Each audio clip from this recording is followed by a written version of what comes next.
Good evening.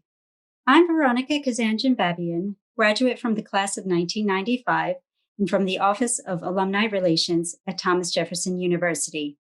I'm happy to welcome you to tonight's event, Inside Costumes, an evening with Marlene Olson Hamm. Alumna Marlene Olson Hamm, assistant wardrobe mistress of the New York City Ballet, graduated from the university in 2005 and began working at the ballet company just 2 years later.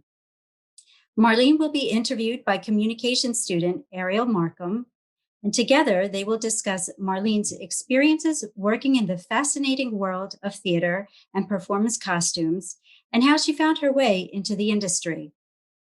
Thank you so much for all the questions submitted in advance. These have been passed on to our interviewer. Many will be addressed during the interview. At the end of tonight's interview, you will have an opportunity to ask further questions. Please use the Q&A button located at the bottom of your Zoom screen. If you don't see the button, please try moving your mouse and the Q&A button should appear. Marlene and Arielle, thank you both for joining us this evening. The floor is yours. Hey guys, I'm Arielle.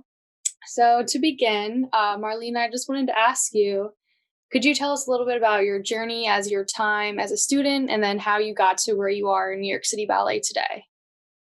Um, so I graduated in '05, and I think probably I was always interested in costumes, and I was always interested in what clothes say.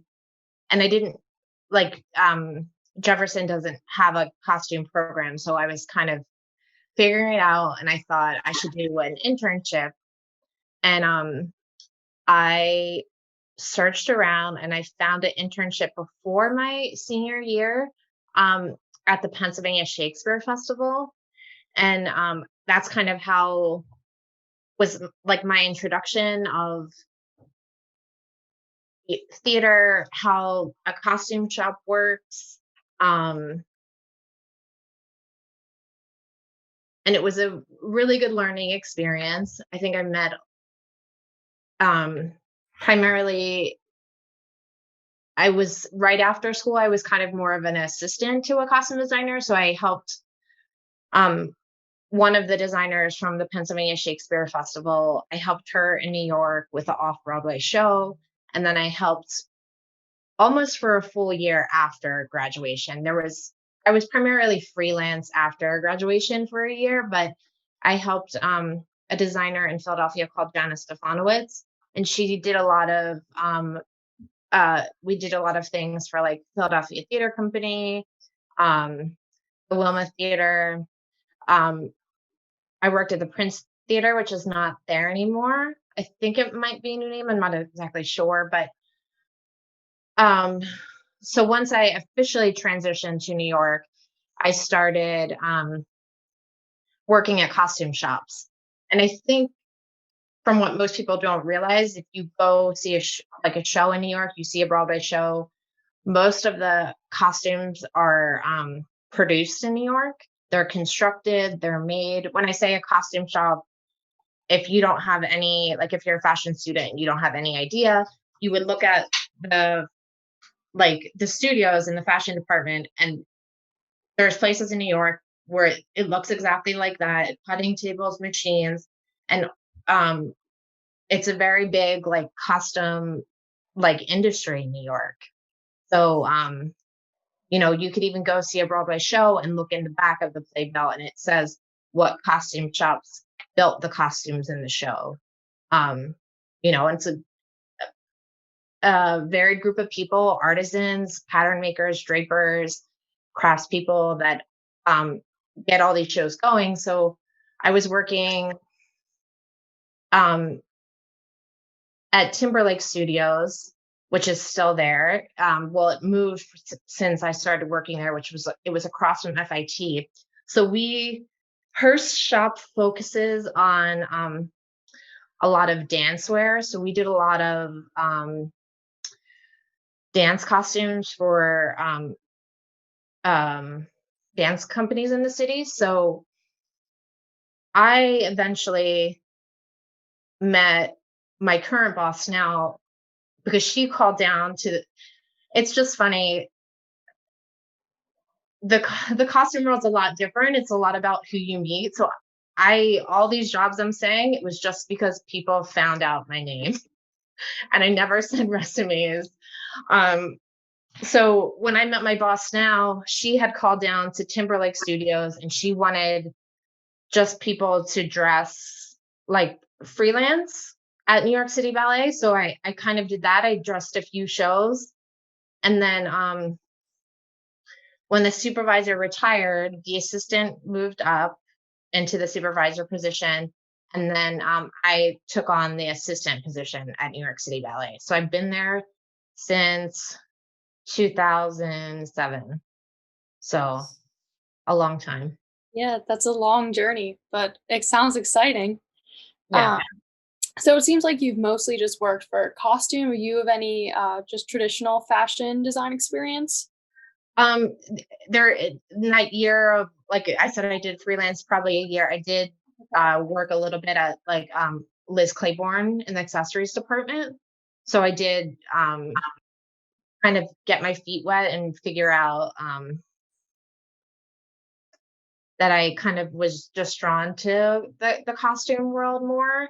I I always tell people I like the design process, and I think how the fashion industry is, you lose a lot of the design process because so much is sent overseas. So you don't see things being created, things, it's very fragmented compared to the costume world. I can be working on something during the day and I see it on stage at night. So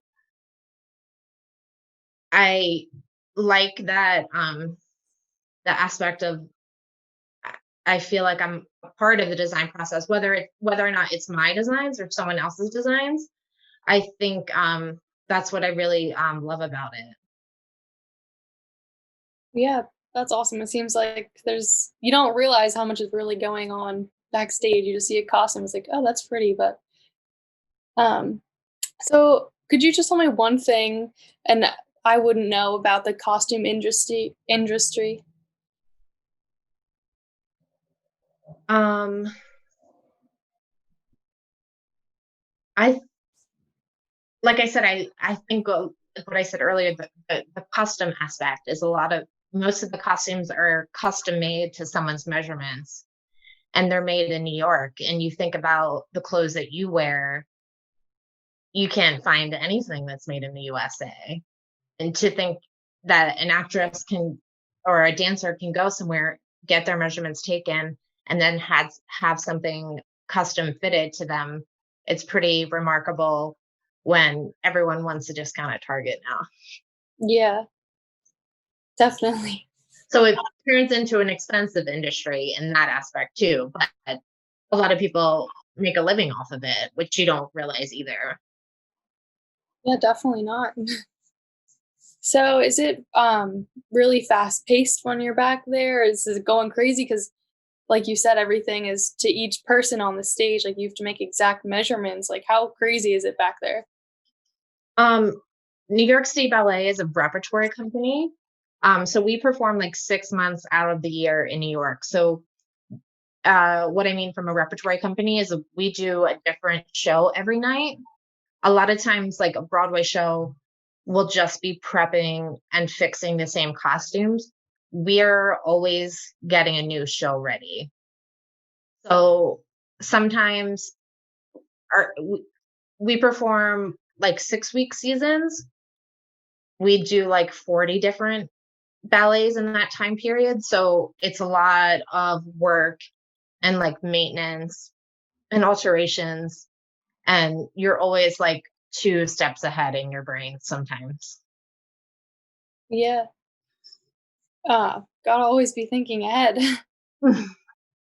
So out of all your career, what would you say would be the biggest obstacle you've had to overcome?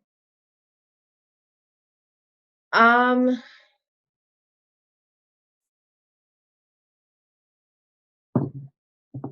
Obstacle. Or even just a hard assignment or trying to find a new job? But it seems like you didn't have much trouble. You We've got lost things, and because we don't, I said it's a very expensive thing. We have to like remake something very quickly. oh wow. Like headpieces, we've lost headpieces, and like it's so you always have to check because I handle the female side of New York City, the female costumes. So it's like 50 ballerinas. So with Nutcracker, for example, majority are on in the night. So um like in between like a matinee and the evening, you have to like recheck things in. Um and there's always like wardrobe malfunctions on stage, but I think I'm a little more immune to it, I think, than going into it. I like would be horrified if something happened, but now I'm like, okay, we just have to fix it. Um, because with theater, it's and dance, it's you're trying to create a live movie, pretty much. You can't go back and start again. If So something goes wrong, it's part of the show. yeah. Does that happen like often? Just like little things here and there, almost like every show that I mean us as audience wouldn't even recognize? Sometimes there's stuff you wouldn't realize happens. My husband says I have an eagle eye that I notice everything. But like um there's some big things, and then it turns into like, just like I said, it has to become a part of the show. Like we did this one ballet when we were on tour one time, and there was like a ribbon on the edge of the tutu, and she ripped it, but it was a tutu is like gathered, so the ribbon was gathered, so the ribbon became very long. And a lot of times with um with ballets, they may not come off stage. So she had to stay dancing with this big trail of the costume on stage. And she was just like twirling it and like making it a part of the dance. So I guess that is a little traumatizing. Um, but there's always things, and then you just fix them and for the next show. Yeah. You never know what's gonna happen. You just gotta be ready, go with the flow. Yeah. So you said you guys were on tour now. Do you travel anytime for New York City Ballet, or is it mostly just always in New York, or if you personally had to travel? Um, we perform like 6 months out of the year in New York, but then we do some international. So since I've been with the company, I've been to London, Paris twice, Copenhagen 3 times, Germany, Tokyo, Osaka, Hong Kong, and Shanghai, Oh, wow. and then um, some domestic tours: California, um, Detroit, Washington D.C. Um, it varies from year to year. The only definite place we go every year is Washington, D.C., and Saratoga Springs, New York. Okay. Out of all those, which one has been your favorite or the coolest experience you think? Um, I really loved Paris, Mm. and Copenhagen is a fantastic city to visit. Um, but Paris is like my all-time favorite place to go. I love the city, the feeling of it, art that's there. It was always my dream to go there, and I did it. So That's awesome. nice. Yeah. So in Paris, did you watch any ballet shows there? Is it like what's kind of the differences between us and them with the costumes and fashion? Um, Unfortunately, I work a lot. Usually when we do shows, we perform like 6 days a week. But in Paris, I did get to tour the Opera House costume shop, and it's a lot more people working there than in the States, because that's a government job there. The theater world's government funded, and the same with Copenhagen. There's just a lot more people, um, just a lot of tutus and maintenance happening and tailoring, and their tutus normally have European tutus normally have wires in them, kind of the style of New York City Ballet was founded. The company was founded by George Balanchine. The woman who designed a lot of his costumes and constructed a lot of them at her costume shop, her name was Barbara Karinska. Balanchine didn't like the pancake tutus, which are the ones straight out. You might see like Russian ballerinas wearing them. Our style is called powder puff, so it dips down a little bit, so it's not as extremely high. And it has, I prefer it, maybe because I've looked at it so long. I think they move better. They move better with the music. Like they have an airiness to them, versus if you put a wire in them, it just kind of stays or it flops up and like down. Okay. But That's cool. Yeah, I never thought about that. Or even there's different styles of tutus. So obviously you can't travel anymore because of COVID. How else has COVID just restricted New York City Ballet? well, currently we're not performing. Neither is like any Broadway show.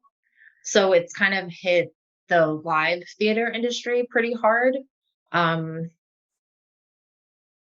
you have to think about, with social distancing restrictions, you can't have all these people backstage and all these people on stage, but then only have 25% in the audience. It's not financially feasible.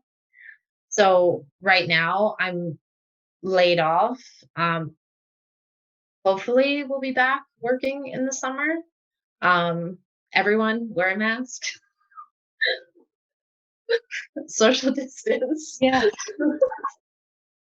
um, there's some TV going, like TV is getting filmed in the costume world, but it's not having the Broadway theaters and dance companies going. It's a little bit different. It's forcing people to shift. I think it is helpful a little bit to the smaller companies.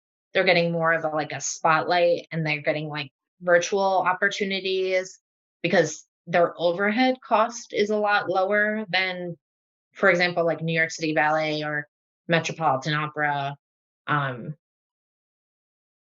So it's giving a little bit of a boost to smaller theaters, which is good. But as a whole, a lot of people are like unemployed. Yeah. Yeah, it's been really tough on everyone, but especially for you guys.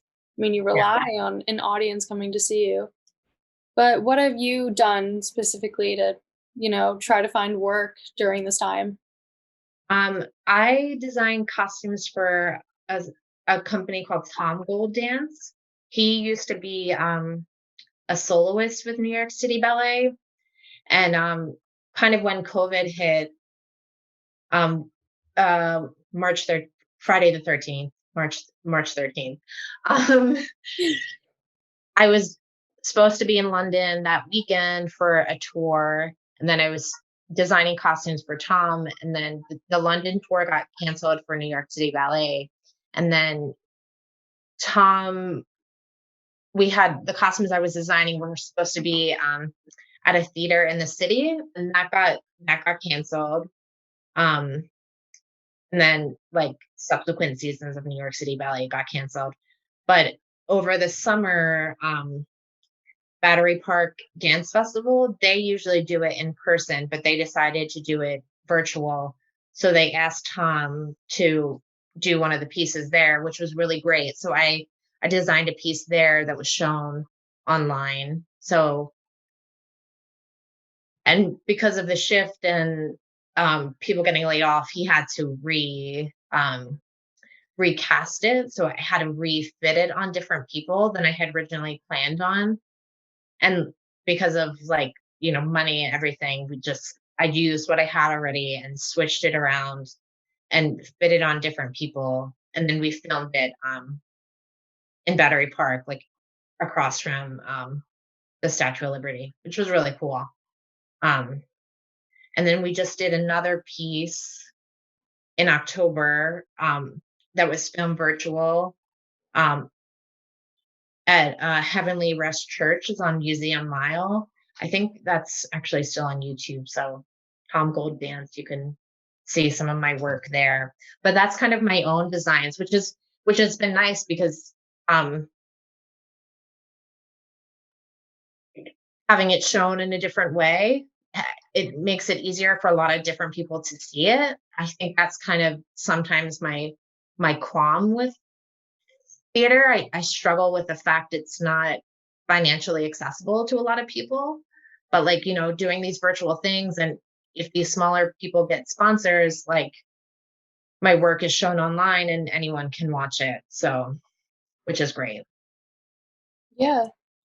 Um, so I see some questions in the chat just come up too. So for a production, how many seamstresses does it normally take? So permanently, so it's my boss Norma and myself.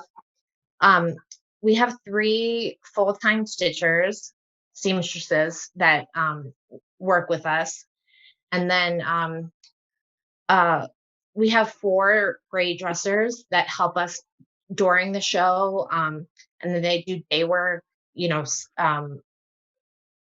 small fixes, steaming, pressing. So they'll come in and do day work, and then the 4 dressers will always stay at night, and then they'll help dress the dancers in. Because if you you think about putting a dress on with a zipper, you need a dresser. As a student, a job as a dresser would have been like a foreign idea to me. I'd be like, you dress yourself. But like you think if you put on something with a zipper or hooks and eyes, you need someone. So like, you know, and the dressers are like the second eye to make sure things look okay. And then if like straps break and everything, they're there to fix it. So so that's 7. And then when we add the kids into the mix, because New York City Ballet has a connected dance school called School of American Ballet. When kids are in the show, my boss and I have to fit all the little girls, and then that adds like 3 to 4 dressers when the kids come on, because like Nutcracker, we have 60 little girls and then they're double cast. So like 120 different kids running through the halls. Like, Oh wow, that must be hard to keep everyone together. yeah. So how far in advance do you start this entire process? Um, Nutcracker, we usually start in September, and then we'll start fitting the kids, and then depending upon what happens in October, sometimes we have like a tour in between there. So like we push it forward, like we start September because everything kind of overlaps sometimes. And then hopefully by like the week before Thanksgiving, we have all the fittings done. But when it comes to the main company, we only get casting 2 weeks before we open something. So if we have to refit costumes, it can get a little chaotic with alterations. Because we have so many different dancers and costumes, and sometimes a ballet won't be performed for a few years. We have a number system with costumes, so we record like in Excel spreadsheets like who wore what costume each year. So when we come to do it again, we can go back and look at the names and try to match the body type and fit it to what um fit it to the person that matches it best. Um I'm sorry, I'm stepping ahead of you with the questions. No, you're good. So we also have a costume. New York City Ballet has their own costume shop, which is about 19 people. So um when we need stuff, when the wardrobe department, because like my workroom where we do things is at the theater. The costume shop is like 2 blocks away. When we need new things, they'll make us new things that are custom fit, like I said before, and then bring them over. But because they're so expensive, and like you can't make a tutu every time you do Nutcracker, it would just be insanely expensive. So we refit them and refurbish them um to the new group that comes in, if that's explanatory. Yeah, so you just kind of so every costume you make, you keep them pretty much, even Yeah, if at it's the a theater, we have like a big storeroom where we like group all the ballets together. It's just like if you were to picture in your head, if you were to walk into a room and it's just like a huge closet of like costumes, like silk costumes, tulle, everything is jeweled. Um, it's pretty wild how much is actually in there. And then we also keep things because we don't have enough room at the theater. We keep things at a warehouse in New Jersey. So okay. we also store things there. Yeah, that's crazy. So, since you have all those costumes and storage and everything, do you ever just use those to remake new costumes or Yeah, that's a good question. A lot of times, because a lot of the Balanchine ballets, you have to stick to the original design. So if it hasn't been done in a few years and they can't find the correct materials, a lot of times pieces of it will be taken off, like the detail will be taken off and reused, be like cleaned up, washed, like reused on newer costumes. Sometimes if a ballet comes, we may just need a partial replacement, sorry. And what I mean, like you may want the bodice, like the corset bodice redone, but you don't want the tulle redone. 'Cause sometimes with the dancing and the partnering, the costume ages differently. So it's a little bit of my work is a little bit of like a restoration kind of thing, in a lot of ways of figuring out um what you're performing, what you actually need. You kind of have to make your best judgment. yeah.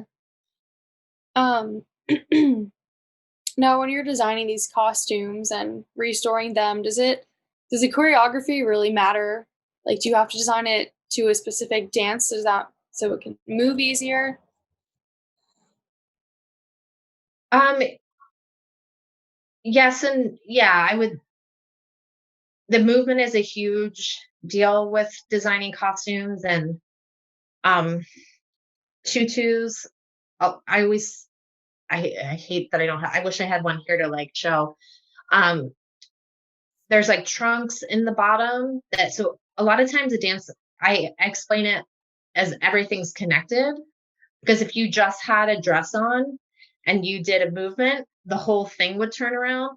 But if everything's all connected, it will come back into place. So it looks as presentable as it should be Mhm. because it's like all in one. Okay, that makes sense. It's kind of just like an extension of your body when they're moving. Yeah. So, out of all these costumes you've designed, could you kind of explain to me what your hardest one was and how you overcame that? Um so with the costumes I designed for Tom Gold Dance, I do a lot. I try to reuse a lot of things.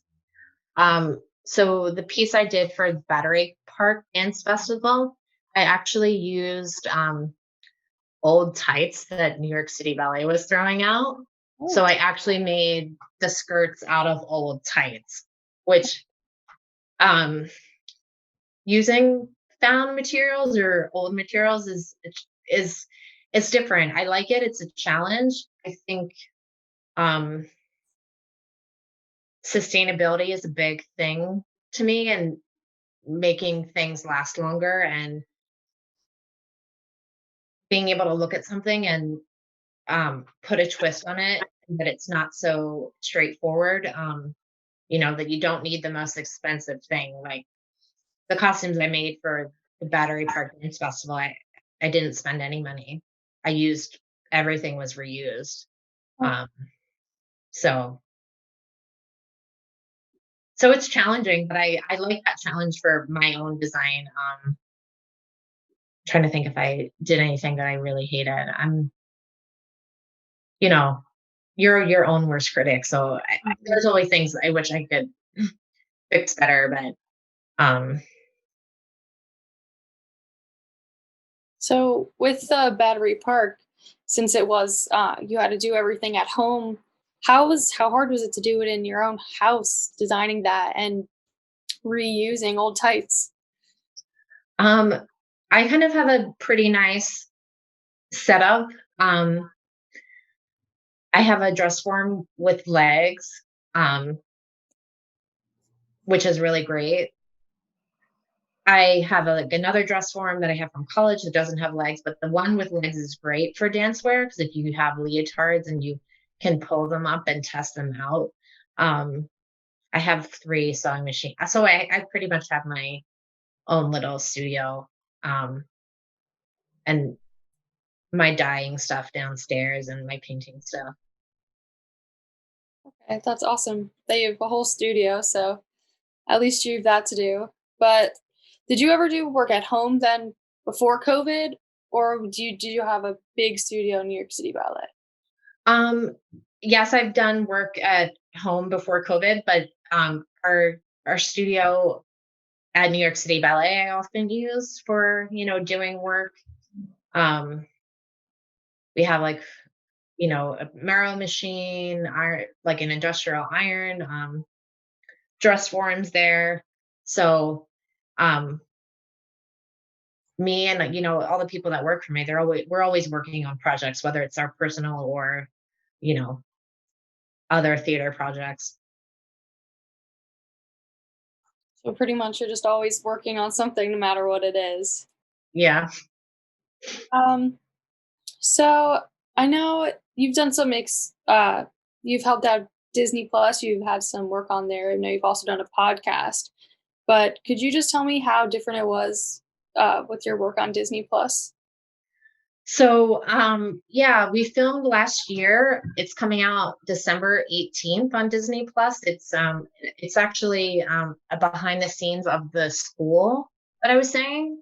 So, Disney came in and I filmed some costume fittings of the Nutcracker kids, and they were a lot backstage filming during Nutcracker, with the boom mic. So, um, it was it was interesting because we've had things filmed before, but they kind of wanted more of a lean on the people working and the kids. So oftentimes I would turn my head and then the microphone would be over my head. And so it was a little bit to get used to, but I'm not sure if I made the final cut. I think um there's probably a pretty good chance, but we'll see. What's the name of what's going on with Disney Plus? Of the It's called On Point. Okay, that's cool. I, So it's just like inside scoop of yeah, all the design. the kids, it's like the kids that go through the School of American Ballet, but they filmed a lot of them taking classes at the school and then also at the theater once we started like Nutcracker rehearsals and stuff like that. Well, that's cool.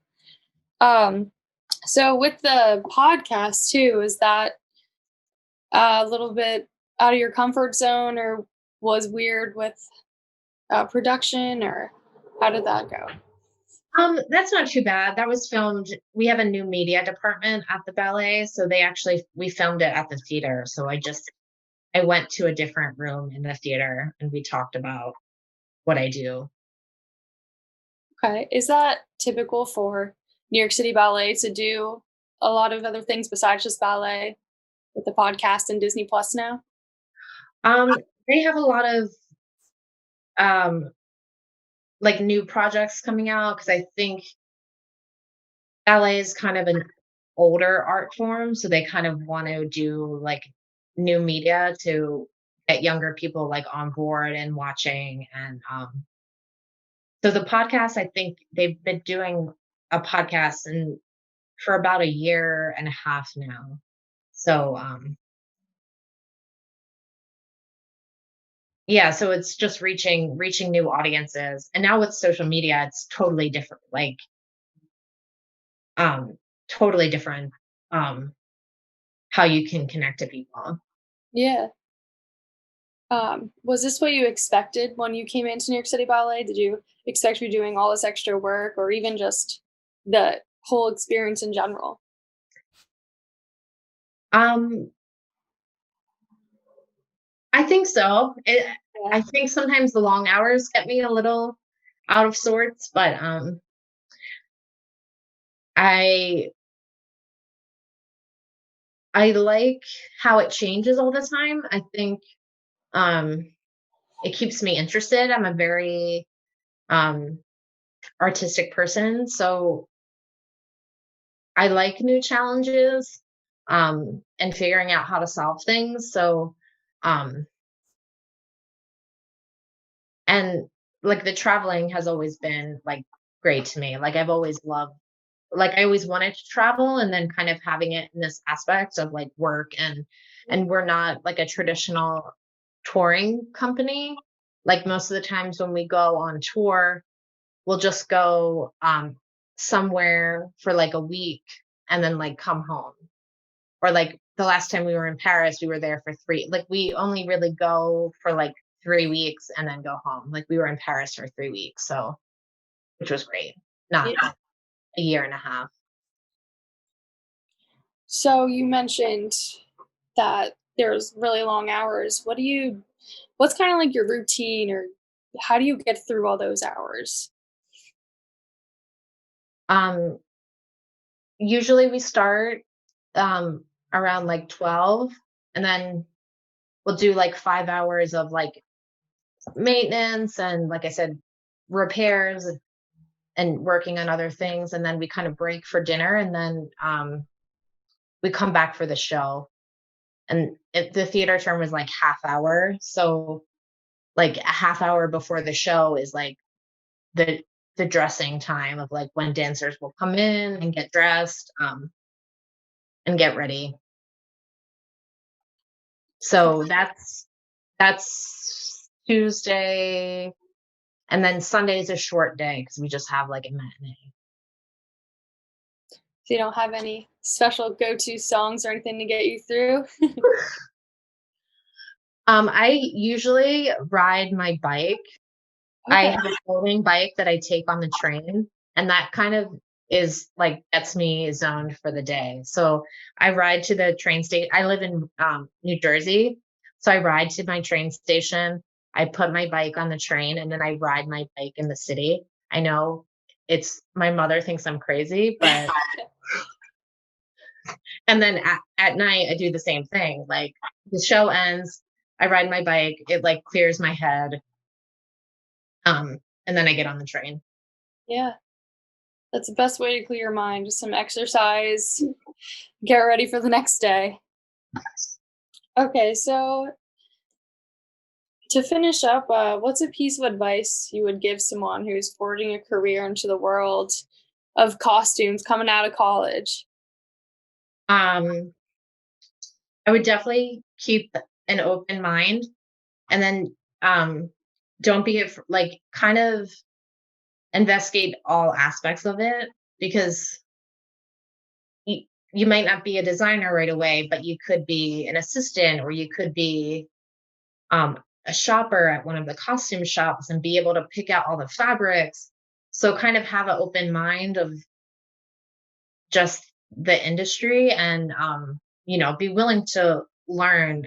Um, and if you have a good like construction background of like making clothes, which when I was at Jefferson was great. I was like the sewing tutor. It was really so like you definitely can find a place, and um also like my it's my job is a union job. I don't think most people realize that either. Um, like there's the theatrical wardrobe union, and then there's the costume designers union. So it's not it's not a flighty like art job. You actually can make like a decent living off it. Aside from COVID and what I was talking about, but um, it's definitely um, it's definitely fun.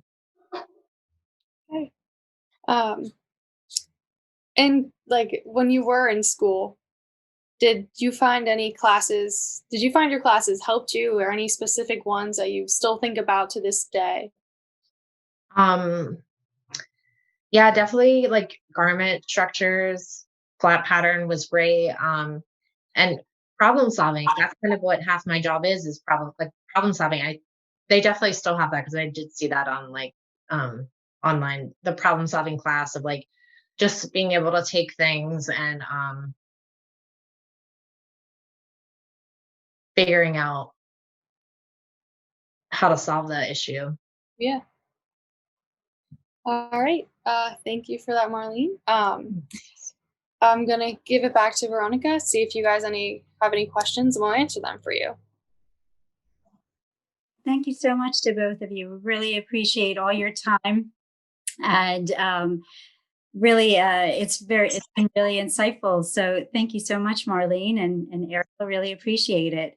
So we have had loads of questions come in, and Arielle, thank you so much for asking some of them. That's been really great. I'll just carry on with some of the questions. So Marlene, just a kind of a basic question. What's your favorite ballet to design? Um, I don't know. Like I said, I just primarily work for Tom Gold, and we're really great collaborators. So I did like a tutu, like a piece with tutus with him last year. So it's always fun to kind of come up with new ideas and push the buttons a little bit with what I've been doing. So Oh, that's great. No, I know you must have so many challenges, but it's really nice that you're able to show your creative side. That's what your profession is about. Let's see. Someone asked, you indicated that costumes are made in New York City, for places like Broadway and the ballet. Are there costume shops in other US cities like Philadelphia, LA, Chicago, or do theaters in other cities also use the costume shops in New York City? um, it depends on the company. Um, Philadelphia is a lot smaller. There is like the Walnut Street Theater has a costume shop. Um, not as not as large, largely spread out as New York is, and different. Uh, Chicago, I'm not. Chicago definitely does. Most likely, other cities, their costume shops are associated with the company. So, like Pacific Northwest Ballet, they have their own costume shop, but New York is unique in the fact they have different ones in the city and in the garment district, and different people working there. I actually wrote this down because I thought if people are interested, you can check out Costume Industry Coalition. It's a group that formed after COVID that kind of talks about all the different costume shops in the city and kind of how the industry is getting affected. But it's really informative, of just the work that goes in, um, to the costume shop. So Costume Industry Coalition, they have a Facebook, um, Instagram page, and you can kind of get a better idea of the broad range that happens. There's so many different types of positions and roles, and that's really great that there's a coalition to just aid those working in the industry and seeing how they've got opportunities elsewhere. So that's good to know. Let's see. So here's an interesting question: has a costume ever gone missing? You know, kind of. How do you keep you know uh, kind of stock of the costumes? Do you have some sort of inventory control? What do you do? Um, we have like I said, the number system. So, um, but there's always breaks in the system. Like we keep things hanging in order. So it's always staying on top of like when you do a ballet, when it goes to the dry cleaner, when it comes back, putting it back in the right place and making sure things things are in order.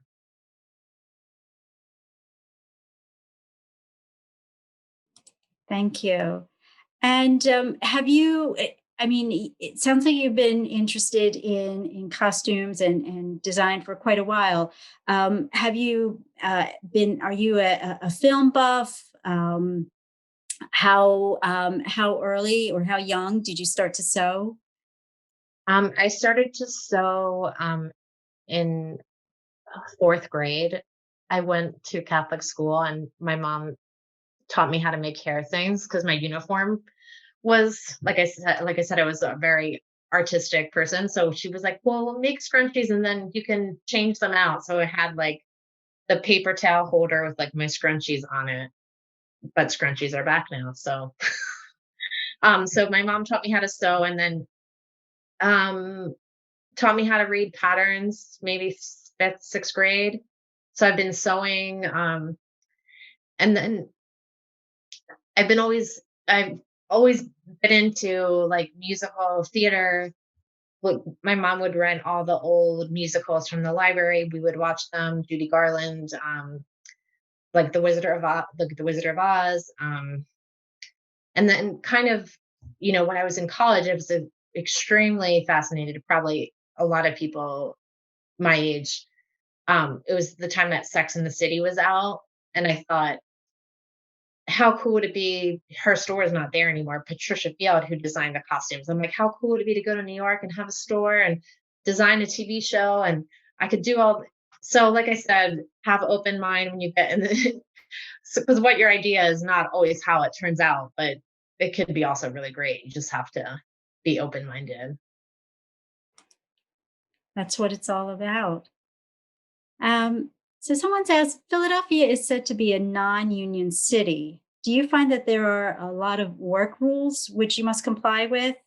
And do these ever cause problems or restrict your creativity? I haven't worked in Philadelphia in a long time since, like I said, I was there like the year after I graduated, and then I've been mostly in New York. I think it's changing as far as theater goes. There's definitely like I have some friends that live there, and there's definitely kind of an uptick of um, people unionizing and getting stricter. Um,